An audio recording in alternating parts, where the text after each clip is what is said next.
नमस्कार दोस्तों, स्वागत है आप सबका एक और न्यू वीडियो में। तो कैसे हैं आप लोग? आई होप अच्छे होंगे, शानदार होंगे, जानदार होंगे, ज़बरदस्त होंगे। तो दोस्तों, आज हम आप लोग पढ़ाने वाले हैं डिवीज़र मतलब भाजक।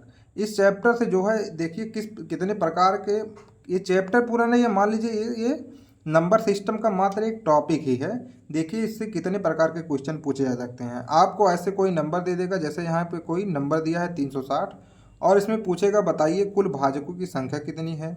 या फिर आपसे पूछ लेगा सभी समभाजकों की संख्या कितनी है। या फिर आपसे पूछ लेगा सभी विषम भाजकों की संख्या कितनी है। या फिर पूछेगा सभी भाजकों का योग कितना है।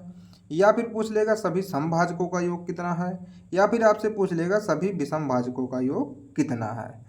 तो देखिए, इस क्वेश्चन को बताने से पहले आप लोगों को थोड़ा सा एक सिंपल चीज़ बताते हैं। जैसे देखिए, अगर मान लीजिए हमसे दे दिया 12 और हमसे कह दिया सभी भाजकों की संख्या बताइए, मतलब कुल भाजकों की संख्या बताइए, तो आप क्या करेंगे? इसका गुणनखंड करेंगे। ठीक है, कैसे? देखिए, सबसे पहली बात तो ये एक से ही कट जाएगा। एक बराहिया में 12, एक से कटेगा, कन्फर्म है। इसके बाद दो से देखिए कटेगा, हाँ, दो छक 12। इसके बाद फिर ये दो से कटेगा, जरूर कटेगा, तो दो तियाँ 6। इसके बाद देखिए ये किससे कट जाएगा, 3 एकन्नन 3। तो कुल मिला जुला के यहाँ पे क्या आया, मतलब 1 की घात 1 गुणे 2 की घात 2 गुणे 3 की घात 1, ये हमारे पास आ गया है। तो हम कहेंगे कि आप इसमें भाजकों की संख्या बताइए मेरे भाई। तो कितना हो जाएगा भाजकों की संख्या? देखिए, एक है और दो दो बार है, मतलब 3 हो गया कुल मिला के, और एक 4। तो कुल भाजकों की संख्या यहाँ पे कितनी हो जाएगी? 4। लेकिन अगर आपको हमें डायरेक्ट ऐसे बताना हो ट्रिक से, अब आप एक हमेशा लिखने तो नहीं जाएंगे। आप क्या करेंगे?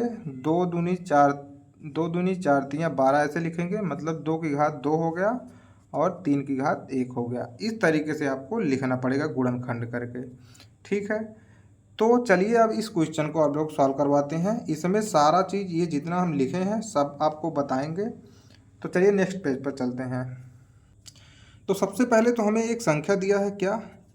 360। और इसमें हमें बताना है कुल भाजकों की संख्या, समभाजकों की संख्या, विषम भाजकों की संख्या, सब कुछ बताना है। तो देखिए, सबसे पहले तो हम क्या करेंगे, इसका गुणनखंड करेंगे। कैसे? यहाँ पे 2 से काटेंगे, 2 एकनन 2, 2 अट्ठे 16। फिर ये 2 से जाएगा 90 बार। फिर ये 2 से जाएगा 45 बार। फिर ये 3 से कटेगा कितना बार? 15 बार। फिर 3 से कटेगा 5, और 5 एकन क्या हो जाएगा? 5। तो कुल मिला के इसका देखिए गुणनखंड कितना आ जाएगा? 2 की घात 3 गुणे 3 की घात 2 गुणे 5 की घात 1।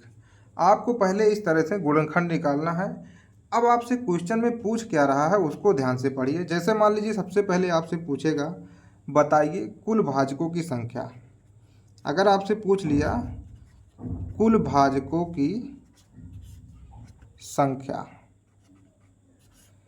तो मेरे भाई एकदम सिंपल है। इसमें हमें क्या करना है, हम जितनी भी घात दिया है, जैसे यहाँ पे घात दे दिया है 3। ठीक है, जैसे यहाँ पे घात दिया है 3, तो 3 + 1 कर लेंगे। इसके बाद गुणे, यहाँ पे घात इसकी 2 है तो 2 + 1 कर लेंगे। और यहाँ पे 5 की घात 1 है तो गुणे क्या करेंगे? 1 + 1 कर लेंगे। आपको जितनी भी घात दिया है उसमें जोड़ के सबको क्या करना है? गुणा। तो हमें कुल भाजकों की संख्या मिल जाएगी। भाजकों की संख्या मतलब ये होता है कि कितनी संख्याओं से ये कट जाएगा 360। तो मेरे भाई 1 से भी कटेगा, 2 से भी कटेगा, 3 से भी कटेगा, 5 से भी कटेगा। लेकिन देखिए 2 3 बार आया है, 3 2 बार आया है, 5 1 बार आया है, और सबका हम मल्टीप्लाई कर करके निकाल सकते हैं। तो हमें कुल भाजकों की संख्या निकालना है। तो इसकी बहुत ही सिंपल ट्रिक है। क्या करेंगे? जितनी भी घात आई है सब में एक एक जोड़ के और सबका गुणा कर लेंगे आपस में।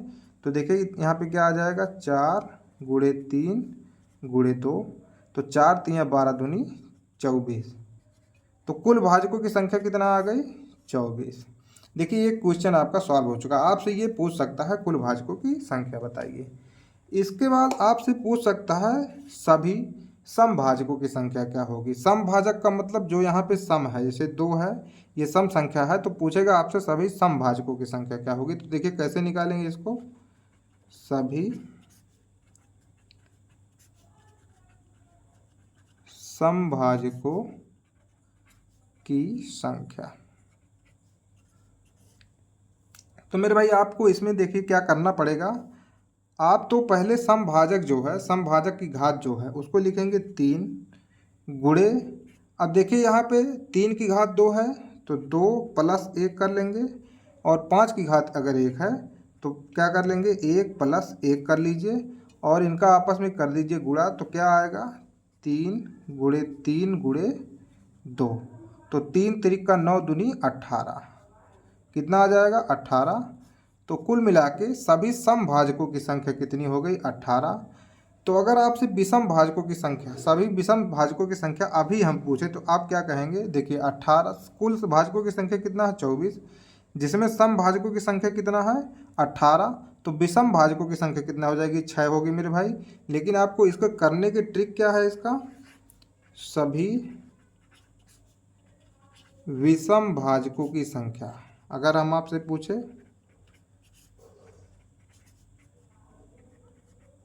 तो आपको बस कुछ नहीं करना है, जो विषम के ऊपर घात है उसमें एक जोड़िए।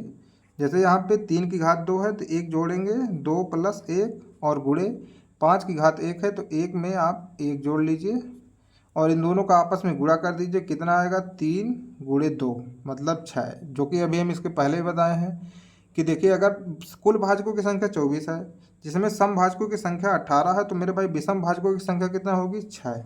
लेकिन आप इस ट्रिक से भी क्या है निकाल सकते हैं, और इसको बिल्कुल ध्यान में रखिए। देखिए यहाँ पे बहुत लोग गलती कर देते हैं, केवल 3 बता देंगे, लेकिन नहीं, ऐसा नहीं करना है, क्योंकि अगर 2 का मल्टीप्लाई हम 3 में करेंगे तब भी एक सम संख्या ही आएगी, और 2 का मल्टीप्लाई अगर हम 5 में करेंगे तब भी एक सम संख्या ही आएगी। इसलिए सम भाजकों की संख्या क्या है, ज़्यादा है यहाँ पे, ठीक है। अब इसके बाद हमसे अगला क्वेश्चन क्या पूछ सकता है, सभी समभाजकों का योग, सभी विषम भाजकों का योग, या फिर सभी भाजकों का योग। तो चलिए उसको नेक्स्ट पेज पर बताते हैं।